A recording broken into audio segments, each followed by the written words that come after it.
이사야서는 크게 세 부분으로 나눌 수가 있습니다. 첫째 부분은 1장부터 35장까지인데요. 1장부터 35장까지인데 1장부터 35장은 아수르의 위협과 관련된 이스라엘과 유다의 심판에 대해서 주로 기록을 하고 있습니다. 이스라엘과 유다를 합해서 그냥 이스라엘이라고 통칭하겠습니다. 이 부분은 먼 미래에 대한 예언이 아니라 현재 일어나고 있는 일과 가까운 미래에 있을 내용들을 다루고 있습니다. 중간중간 이제 구원에 관한 내용도 나오는데 이 구원은 가까이에 있는 구원, 즉 1차적으로 우리가 지난번에 계속 살펴봤듯이 아수르의 지금 위협된 상황이고 아수르와 연관된다고 말씀드렸죠. 그래서 아수르로부터의 구원입니다. 1차적으로. 1장부터 35장까지가 아수르로 연결이 되어 있기 때문에. 둘째 부분은 36장부터 39장입니다. 36장부터 39장인데 이 부분은 유다의 히스기야 왕에 관련된 이야기가 나옵니다. 이 부분에서 이제 중요한 사건 중에 하나가 아수르의 18만 5천 명의 군대가 전멸하는 것입니다. 오늘 본문 우리가 읽었듯이. 그래서 이제 이 연관성을 우리가 잘 알아야 되는데 1장부터 35장까지 이 첫째 부분이라고 했는데 첫째 부분에서 나오는 이 구원, 중간중간 나오는 이 구원은 둘째 부분인 아수르의 18만 5천 명의 군대의 파멸로 성취가 되는 것입니다. 그러니까 먼 미래가 아니라 가까운 미래라고 제가 말씀을 드렸죠. 첫째 부분과 둘째 부분이 이런 식으로 연결이 되어져 있습니다.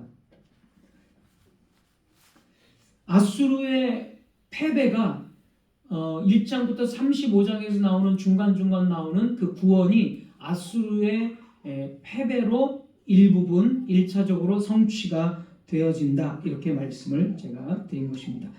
셋째 부분, 이사야서의 셋째 부분은 이제 40장에서 66장까지인데 여러분들이 읽어보시면 아시겠지만 이 부분은 대부분 주로 위로와 회복, 구원에 관한 내용을 전달하고 있습니다.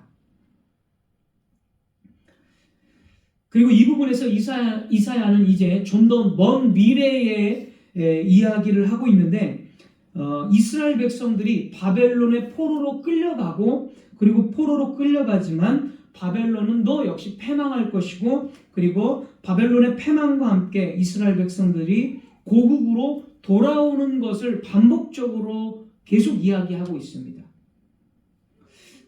그래서 셋째 부분에서 말하는 구원, 위로, 어떤 그 하나님의 축복 이런 것들은 무엇으로 성취되는 걸까요? 바벨론의 패망과 이스라엘 백성들이 다시 돌아오는 걸로 성취가 되어집니다. 그래서 좀 더 먼 이야기죠. 왜냐하면 이사야 시대에서 좀 더 있어야 바벨론의 포로가 되고 바벨론의 포로에서 70년이 지나야 다시 고국으로 돌아오기 때문에 좀 더 먼 미래의 이야기를 40장에서 66장까지 하고 있습니다.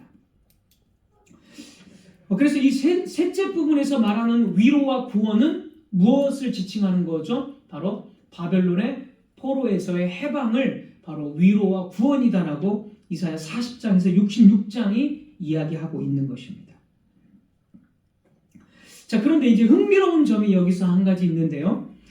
이사야 40장에서 66장을 바로 바벨론 포로에서의 해방이라고 말씀을 드렸는데 이 바벨론에서의 해방을 이사야는 출애굽의 언어로 묘사하고 있다는 것입니다. 다시 말해서 이스라엘 백성들은 바벨론에서 해방되어서 고국으로 돌아올 텐데 이것은 과거 모세 시대에 이스라엘 백성들이 애굽에서 탈출해서 가나안 땅으로 들어오는 것과 같은 새로운 출애굽으로 묘사하고 있다. 그래서 제2의 출애굽이다. 이런 식으로 이사야는 묘사를 하고 있습니다. 이 부분은 대부분의 모든 신학자들이 다 동의하는 내용입니다. 제가 이것을 또 증거를 해보겠습니다. 먼저 이사야 40장에서 55장에서 하나님은 자신을 이스라엘의 구속자라고 이야기합니다. 구속자. 이것은 출애굽의 당시 애굽에서 너희들을 구속했다라는 그 동일한 의미를, 동일한 표현을 하고 있습니다. 자, 이사야 48장 17절부터 좀 한번 보겠습니다. 이사야 48장 17절.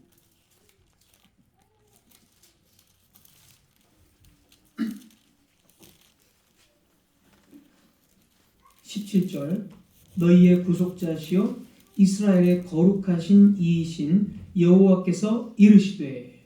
네. 구속자라고 말하죠. 그 다음에 이제 20절 21절 보십시오. 여기를 보면 이제 출애굽의 용어를 쓰고 있습니다. 20절 21절. 너희는 바벨론에서 나와서 해방을 말하고 있죠. 분명하게 바벨론에서 나와서 갈대아인을 피하고, 바벨론 사람들을 갈대아인으로 부릅니다. 그러니까 동일한 표현이에요. 갈대아인을 피하고 즐거운 소리로 이를 알게 하여 들려주며 땅끝까지 반포하여 이르기를 여호와께서 그의 종 야곱을 구속하셨다 하라. 자, 21절 보십시오. 여호와께서 그들을 사막으로 통과하게 하시던 때에 그들이 목마르지 아니하게 하시되 그들을 위하여 바위 위에서 물이 흘러나게 하시며 바위를 쪼개사 물이 솟아나게 하셨느니라. 자, 사막을 통과하고 바위에서 물이 솟아나는 것, 이거 출애굽 시대에 반석에서 물이 나오는 것, 바로 그 용어를 그대로 쓰고 있습니다. 이 이사야가. 그래서 바벨론에서의 포로 해방은 새로운 출애굽이라는 거죠. 자, 이사야 51장도 한번 보겠습니다. 너무나 많지만 다 읽어드릴 수는 없고 시간 관계상. 이사야 51장 9절에서 11절.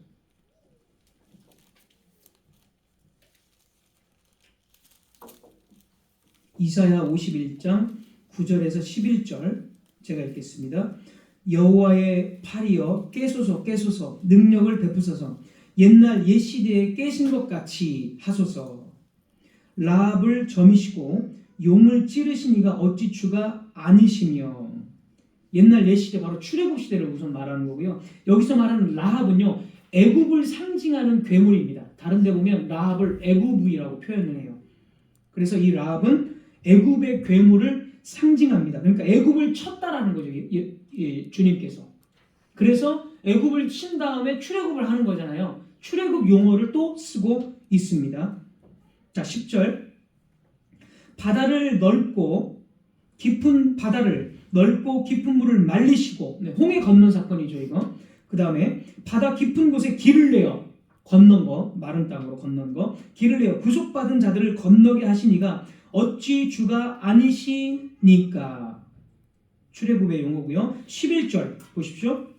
여호와께 구속받은 자들이 돌아와 노래하며. 시온으로 돌아오니, 시온, 예루살렘이라고 그랬죠. 하나님의 임재의 처소 예루살렘.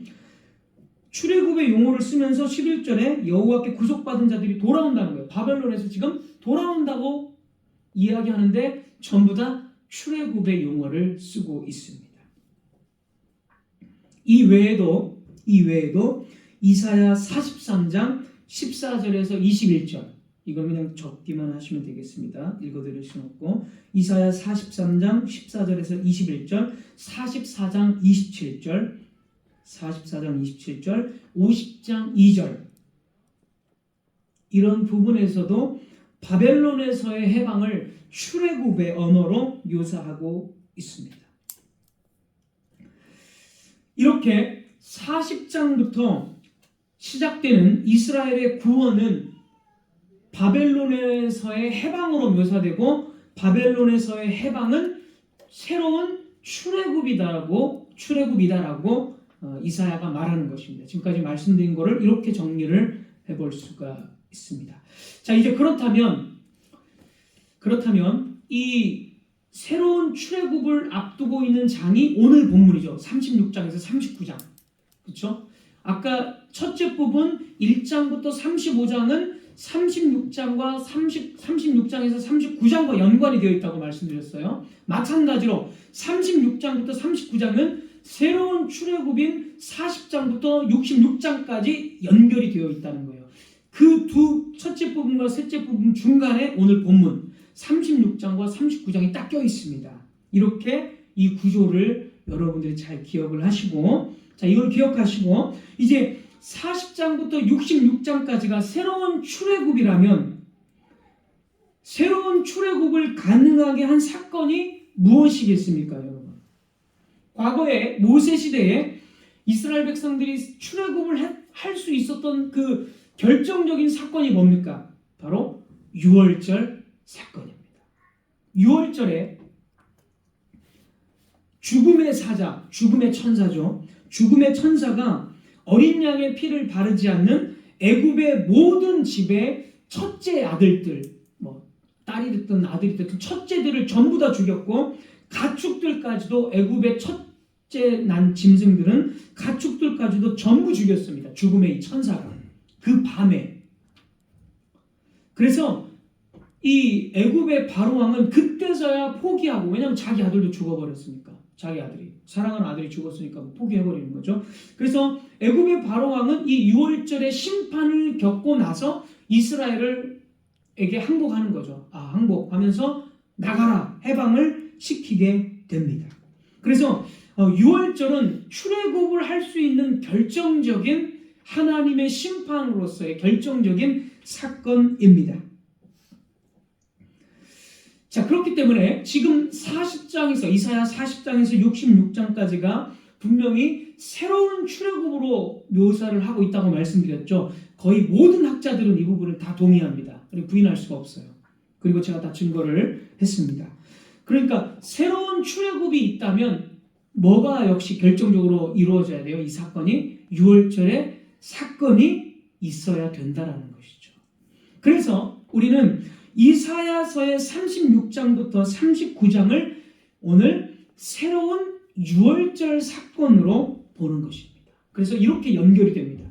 둘째 부분이 새로운 유월절 사건이고, 셋째 부분이 새로운 출애굽이기 때문에 이런 식으로 연결이 되고, 첫째 부분과 둘째 부분은 아까 말씀드린 대로 또 연결이 되고, 이렇게 여러분 이해하시면 되겠습니다.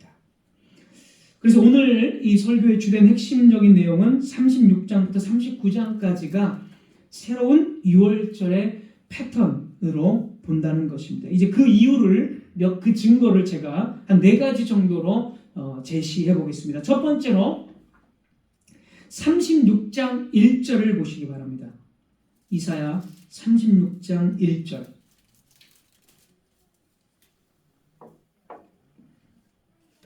히스기야 왕 14년에 아수르 왕 사네립이 올라와서 유다의 모든 견고한 성을 쳐서 취하니라. 아수르가 침략한 연도를 여기서 딱 기록을 해주고 있는데, 그 연도가 히스기야 왕이 등극한 지 14년째라고 말합니다.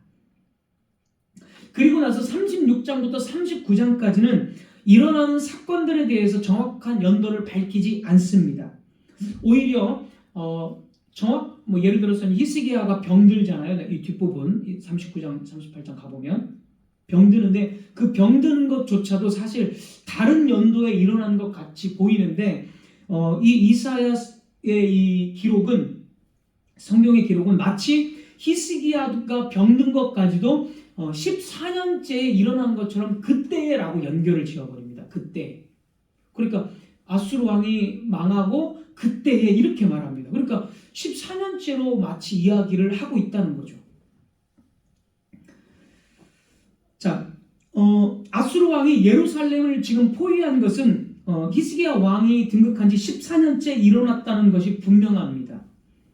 성경이 같은 해에 일어났다는 것으로 보도록 36장을 여러분이 읽어보시면 14년째 왕이 되고 그렇게 쭉 그냥 예루살렘 포위로 바로 연결이 되어버려요. 그래서 14년째 예루살렘을 아수르 왕이 포위했구나, 이런 식으로 유도하면서 읽게 됩니다. 성경이 그렇게 기록이 되어져 있습니다. 그래서 여기서 14년이라는 숫자가 굉장히 중요한데, 왜냐하면 이 14라는 숫자는 유월절의 숫자이기 때문입니다. 레위기 23장 5절. 레위기 23장 5절. 첫째 달 열 나흘 14일이죠. 하루 이틀 사흘 나흘 14일 열 나흘날 저녁은 여호와의 유월절이요.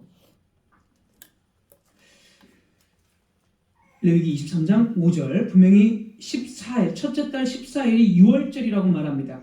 이스라엘 백성들은 첫째 달 14일에 유월절을 지킴으로써 애굽에서 해방되었기 때문에 이것을 기념해서 이스라엘의 종교력, 이스라엘이 따로 사용하는 종교력 1월달 1월의 14일에는 언제나 이 유월절을 지켰습니다. 따라서 36장부터 일어난 이 사건들은 지금 큰 테두리 안에서 유월절이라는 사건, 유월절 사건이라는 테두리 안에서 보도록 성경이 지금 그렇게 유도하고 있다는 것입니다. 14가 바로 유월절의 숫자이기 때문에. 자, 이게 첫 번째 이유고요. 두 번째 증거, 두 번째. 이스라엘 백성들에 대한 바로의 위협들이 계속 있었습니다. 과거 모세 출애굽 당시에. 그래서 이 바로는 이스라엘 백성들을 계속 노예로 삼고자 했고 어린 아이들을 막 죽이는 이런 위협들이 있었습니다.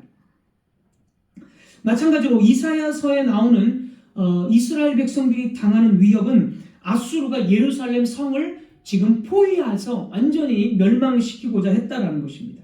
포위했다라는 것입니다. 그래서 아수르 왕의 위협이 똑같이 있습니다. 이게 두 번째 증거고요. 세 번째 증거, 모세 시대의 출애굽은 애굽의 신과 하나님과의 싸움이라고 기록이 됩니다. 출애굽기 12장 12절. 이게 바로와 이스라엘 백성의 전쟁이 아니라 출애굽 당시에 이 애굽의 군대가 죽는 것은 하나님과 애굽의 신들에 대한 전쟁이라는 것입니다. 출애굽기 12장 12절이 그렇게 이야기합니다. 내가 그 밤에 애굽 땅에 두루 다니며 사람이나 짐승을 막론하고 애굽 땅에 있는 모든 처음 난 것을 다 치고 애굽의 모든 신을 내가 심판하리라. 여기 보십시오. 애굽의 모든 신을 내가 심판하리라. 나는 여호와라. 애굽을 치는 것을 애굽 신에 대한, 애굽인들이 믿고 있는 거짓된 신들에 대한 철저한 응징이자 심판이라고 하나님은 얘기하셨습니다. 자, 마찬가지로 이사야, 오늘 아수르의 패망을, 아수르와의 전쟁이 역시 아수르와 하나님과의 싸움입니다. 이사야 36장 20절. 이사야 36장 20절. 이 열방의 신들 중에 어떤 신이 자기의 나라를 내 손에서 건져냈기에 여호와가 능히 예루살렘을 내 손에서 건지겠느냐. 지금 아수르의 신하 랍사게가 이야기하는데, 이 신하의 말을 들어보면 이미 아수르에 의해서 열방의 신들은 다 패배했다. 왜냐하면 그 열국들이 믿고 있는 신들이 있는데 그 열국이 패배했다는 것은 그들의 신이 패배했다는 것을 뜻하기 때문에 이미 열방의 신들은 아수르에게 다 패배했다, 이렇게 말하는 것입니다. 그러니까 고대 시대의 전쟁을 지금 신들의 싸움이라고 이야기하는 것입니다. 출애굽기에서 말하는 것처럼. 그래서 너희의 신 여호와가 너희를 구원할 것이라고 믿지 말라, 이렇게 이야기를 하는 것입니다. 이것은 출애굽 당시에 하나님께서 애굽의 신을 심판하는 것, 신들의 전쟁이라고 보는 것과 이사야 본문이 같습니다.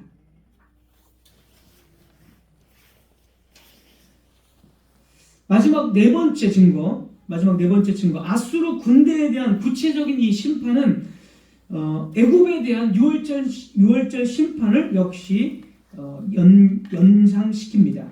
그 증거가 이제 출애굽 당시에 여호와의 천사죠. 죽음의 천사라고 불려지는 이 여호와의 사자가 나와서 애굽의 모든 장자들을 다 죽였습니다. 출애굽기 12장 23절입니다. 출애굽기 12장 23절.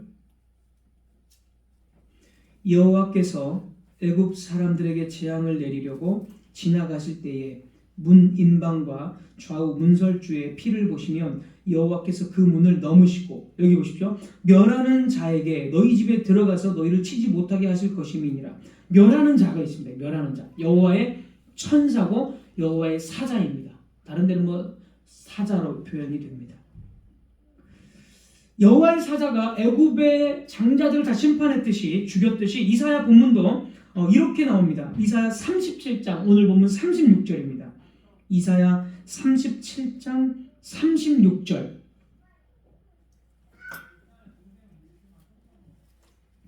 이사야 37장 36절. 여호와의 사자가 나가서 아수르 진중에서 18만 5천인을 쳤으므로 아침에 일찍이 일어나 본즉 시체뿐이라.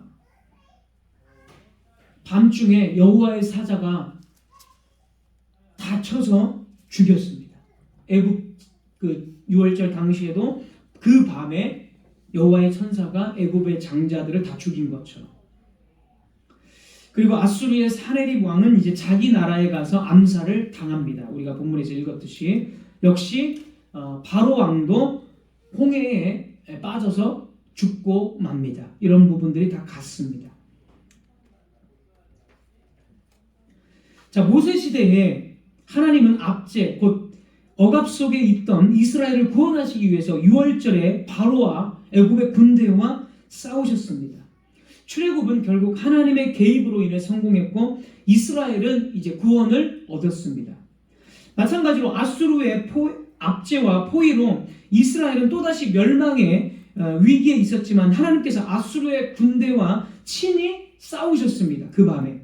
그래서 이스라엘은 구원받았고 아수르는 대패에 한 명도 빠짐없이 다 죽었습니다. 이렇게 이 6월절 사건에는 하나님의 직접적인 개입으로 인해서 원수가 패망하고 이스라엘이 구원을 받는다라는 주제가 들어 있습니다. 그렇기 때문에 우리가 이사야 36장, 37장에서 나오는 아수르로부터의 이 구원을 단지 하나님께서 기적을 베푸시는 그런 분이다. 그래서 오늘날 우리에게도 기적을 베풀어 주십시오. 이렇게 그냥 가져와서 우리가 기도하고 적용하는 것이 아니라 전체 이사야 문맥을 가운데 그리고 이것이 과거에 어떤 패턴을 가지고 와서 이 본문이 기록되어 있는지를 보면서 이 37장의 말씀을 해석을 해야 한다는 것입니다. 이 37장의 말씀에는 6월절 하나님께서 원수를 죽이시고 자기 백성을 구원하심으로, 그러므로 그 6월절 사건을 통해서 새로운 출애굽이 일어난다는 주제를 가지고 있는 것입니다. 자, 이제 이러한 6월절 주제가 신약에서 어떻게 그럼 성취가 됩니까? 예수님께서는 누가복음 10장 18절에서 이렇게 말씀을 하셨습니다. 누가복음 10장 18절. 예수께서 이르시되 사탄이 하늘로부터 번개같이 떨어지는 것을 내가 보았노라. 누가복음 10장 18절. 예수님의 이 권위와 사역을 위임받은 제자들은 그 사역을 하면서, 복음 전파의 사역을 하면서 사탄을 패배시켰습니다.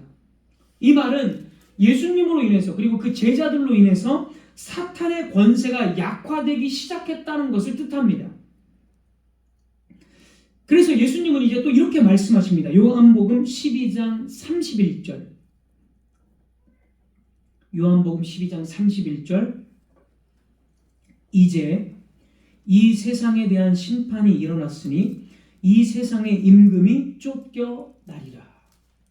여기서 이 세상의 임금은 사탄을 지칭합니다. 공중권세 잡은 자, 에베소서도 분명히 그렇게 말하고 있죠. 이 세상의 임금은 사탄을 지칭하고 이제 이 사탄에 대한 심판이 일어났기 때문에 사탄이 곧 쫓겨갈 것이다라고 예수님은 말씀을 하셨습니다. 예수님께서 지상사역을 하실 때 이렇게 말씀을 하셨고, 그리고 이제 요한계시록 12장 7절에서 9절에서 확실하게 이제 이것들이 증거됩니다. 요한계시록 12장 7절에서 9절입니다.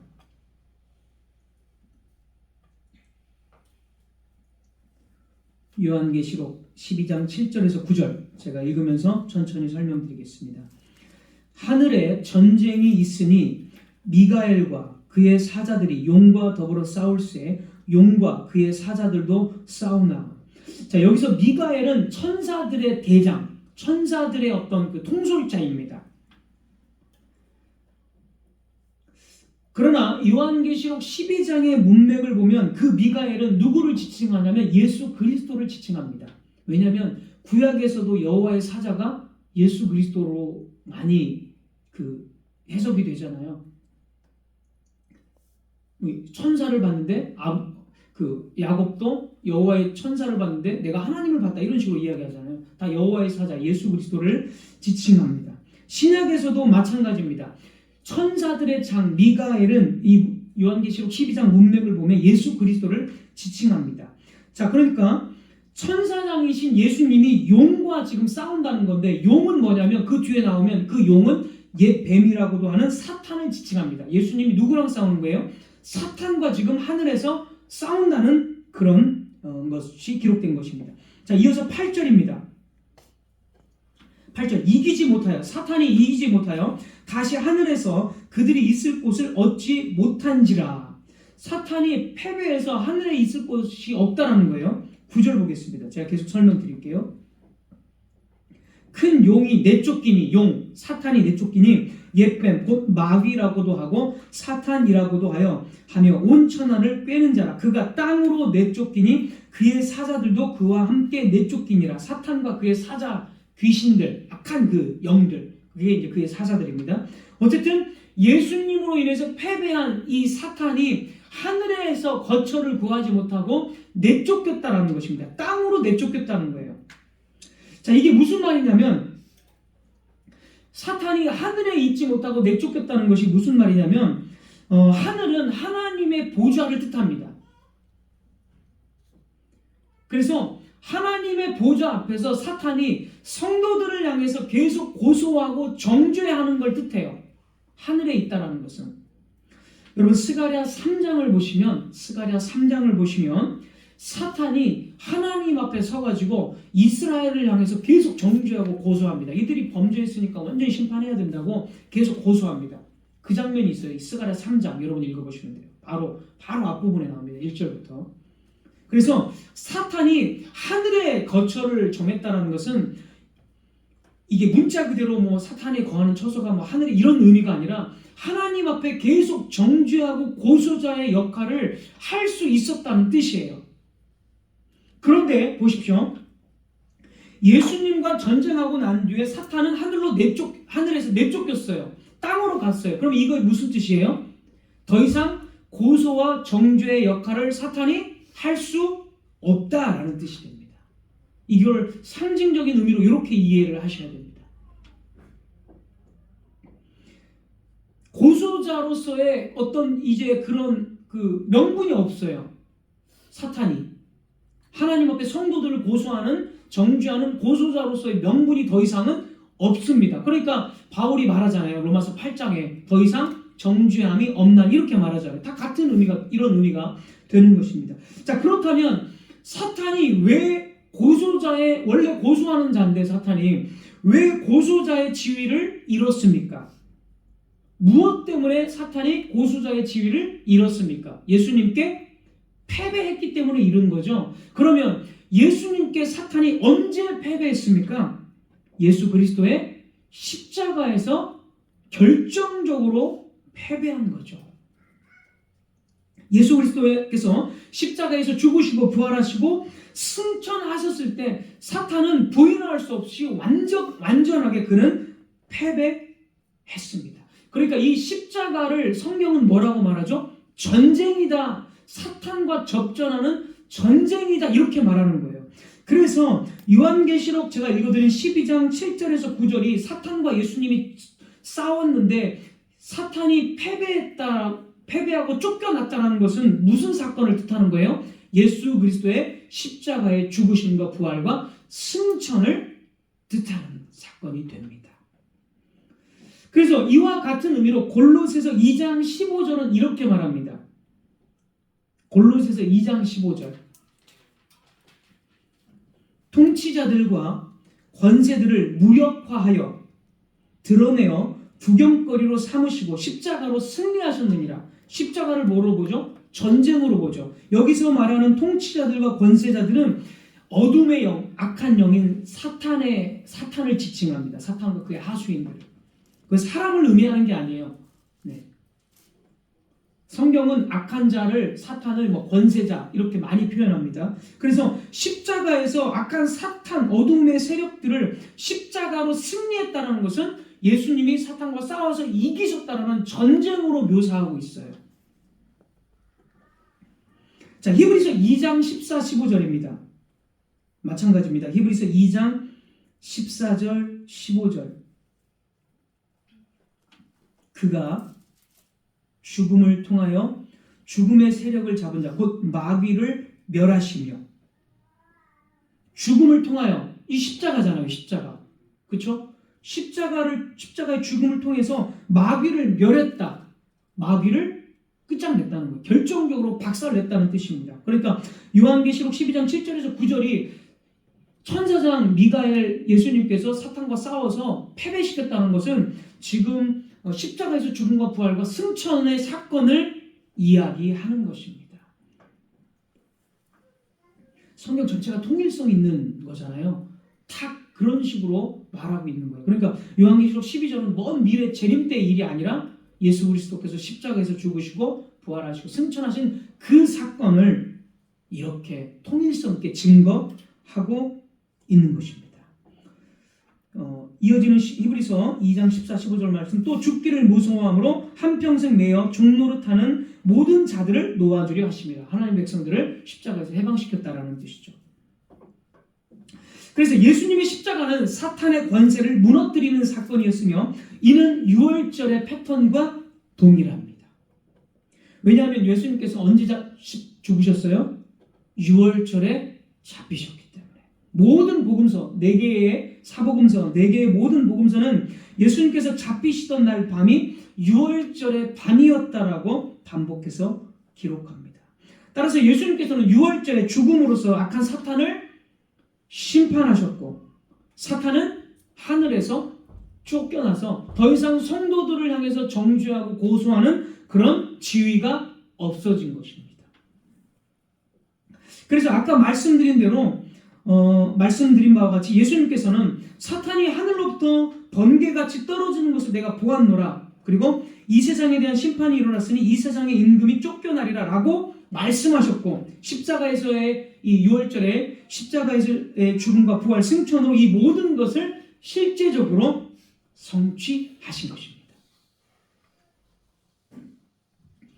하나님께서는 오래전부터 이스라엘 백성들에게 언약의 하나님 자신이 구원자이시며 자신이 모든 헛된 우상들보다 강력하며 세상의 거대한 제국들, 그리고 사탄과 지옥의 세력들, 뱀의 후손들을 심판하신다라는 사실들을 계속적으로 반복해서 가르치셨습니다. 그게 유월절 사건의 그 주제고, 오늘 이사야 본문 37장 아수르의 군대가 패망한 것 역시 다 동일한 주제를 담고 있습니다. 그래서 자기 백성들에게 사탄이 강력한 게 아니라 하나님이 가장 이 모든 세상을 주관하시는 더 강력한 분이심으로써 사탄을 패배시키시고 자기 백성을 구원하신다라는 그 유월절의 주제를 계속적으로 가르치셨고, 그리고 이제 신약 시대에 이르러서 예수 그리스도를 통해서 이거를 실제적으로 하나님께서는 성취하신 것입니다. 이 사실은 이스라엘 백성들이 계속해서 기억하고 오직 언약의 하나님만을 신뢰하고 의지해야 함을 뜻합니다. 아무리 사탄이 날뛰고 사탄이 압제할지라도 하나님 그 사탄의 머리를 치시고, 창세기 3장 15절의 말씀 그대로 사탄의 머리를 치시고 자기 백성들을 구원하시는 강력한 주권자이시다라는 사실을 가르치셨기 때문에 이스라엘의 입장에서는 그 사실을 언제나 기억하고 신뢰하고 믿어야 했던 것입니다. 히스기야는 그 사실을 믿고 이사야와 함께 성전에서 기도하잖아요. 그러나 아하스 왕은 어때요? 안 믿잖아요. 그걸 안 믿고 계속 아수르를 의지하고 하다가 죽는 겁니다. 그러나 히스기야 왕은 그 사실을 믿고 이사야와 함께, 이사야가 그 사실을 전해주거든요. 그러니까 그 사실을 믿고 성전에 와서 기도할 때 그 밤에 아수르는 18만 5천 명이 전멸해버리는 것입니다. 이 사실을 이스라엘 백성들은 언제나 기억하고 하나님만을 강력하게 신뢰하고 믿어야 합니다. 오늘날 우리들 역시 마찬가지입니다. 실제로 오늘 우리는 이 사실을 더 강력하게 신뢰하고 믿어야 합니다. 왜냐하면 2000년 전에 그리스도께서 이 모든 것을 완벽하게 성취하셨다는 증거를 우리가 가지고 있고 또 매주마다 듣고 있기 때문입니다.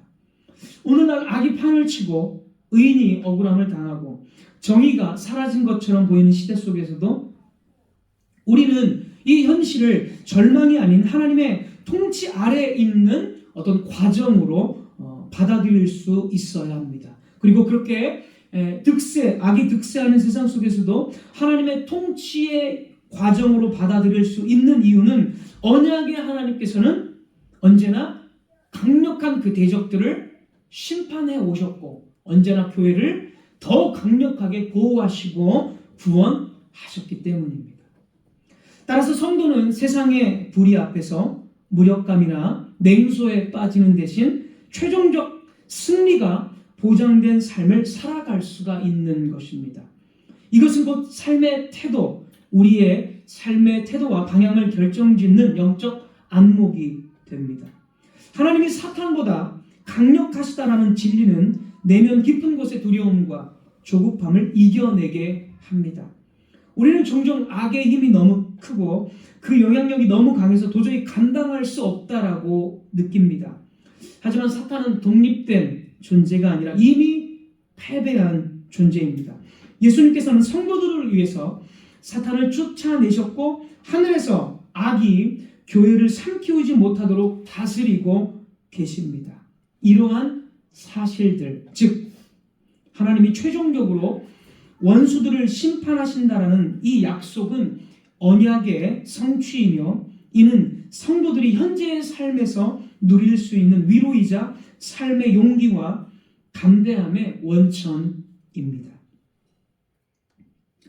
1세기 당시 초대교회 성도들이 믿었던 주님은 얼마 전에 그들과 함께 계시다가 그들의 중보자로서 하늘의 하나님 우편으로 올라가신 예수 그리스도를 의미했습니다.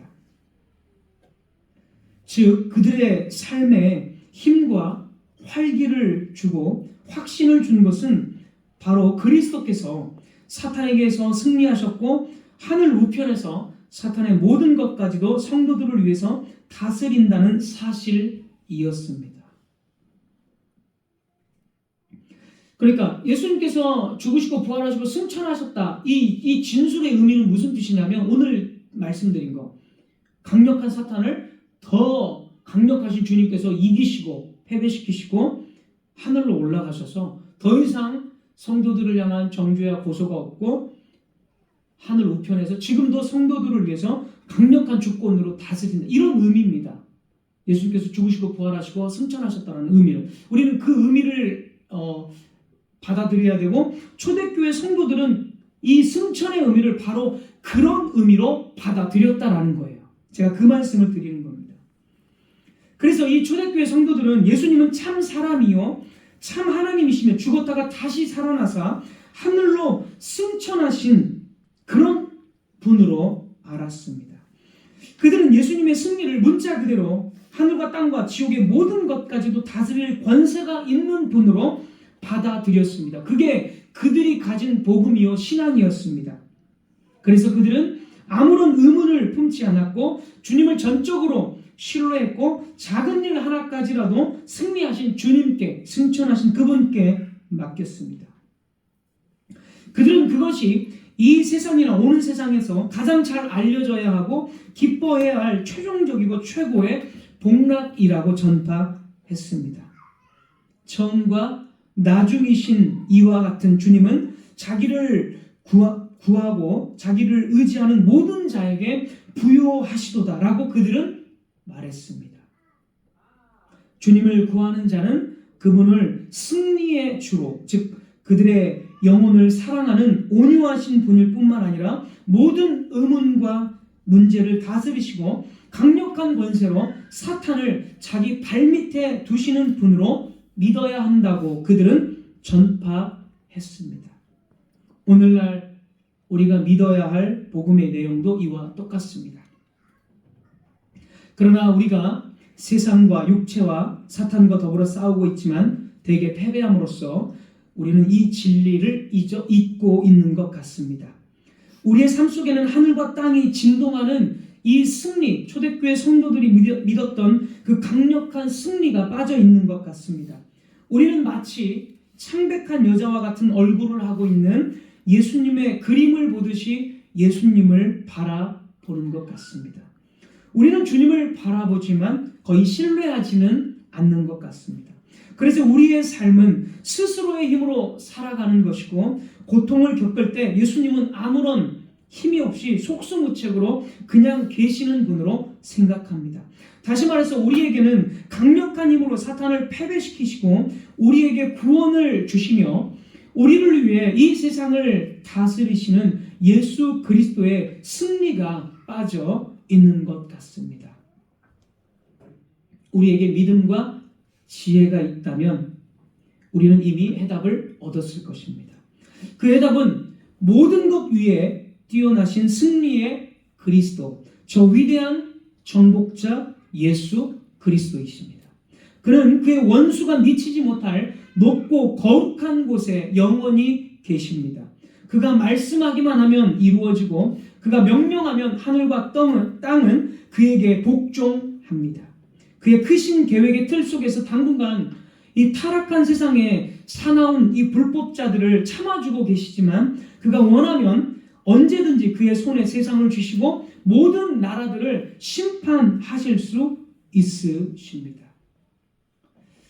그렇습니다. 사랑하는 성도 여러분, 우리는 슬픔 가운데 있는 사람들이 아닙니다. 우리는 고통 가운데 있는 사람들이 아닙니다. 우리는 그리스도의 승리, 그 승리에 동참하고 있는 사람들입니다. 성도 여러분, 이 사실을 기억하십시오. 이 사실이 여러분의 모든 삶, 여러분의 호흡까지도 주장하게 하십시오. 오늘 세상에 고통을 당하고 있습니까? 세상에서 핍박을 당하고 있습니까? 이 모든 고통과 핍박을 두려워하지 마시고 마귀와 그의 하수인들의 공격을 무서워하지 마시기 바랍니다. 주님은 우리 한 사람 한 사람을 붙잡아 취하여 이 세상의 죄악으로부터 그리고 사탄의 공격에 넘어지지 않도록 이끌어주고 계십니다. 하늘 우편에서 바로 그 사역을 여전히 우리를 위해 하고 계십니다. 이 사실을 믿으시기 바랍니다. 우리가 이 복음의 메시지를 믿을 때 계속해서 우리는 하나님의 왕국 안에서 복을 받으며 살아갈 수 있습니다. 주님은 지금도 무너지지 않는 자신의 왕국 안으로 자기 백성들을 계속 붙드시고 계십니다. 또한 하나님 우편에 앉아 계시며 원수들이 그의 발등상이 될 때까지 그는 계속적으로 주권적으로 다스리실 것입니다. 주님의 선택된 많은 백성들이 모여들 때까지 이 사역을 계속 하실 것입니다. 그리고 주님은 다시 오실 것입니다. 그때는 왕으로서 재판장으로서 심판주로서 오실 것입니다. 그리고 마침내 자신의 사역을 끝내실 것입니다. 날선 검으로 오셔서 악한 것과 죄뿐 아니라 사탄까지 그리고 그의 졸개들까지 몽땅 다 지옥에 던져 넣을 것이며 그때서야 비로소 그들은 이 악한 자들은 우리의 시야에서 영원히 사라지게 될 것입니다. 이것이 바로 우리의 소망입니다. 기도하겠습니다. 하나님 아버지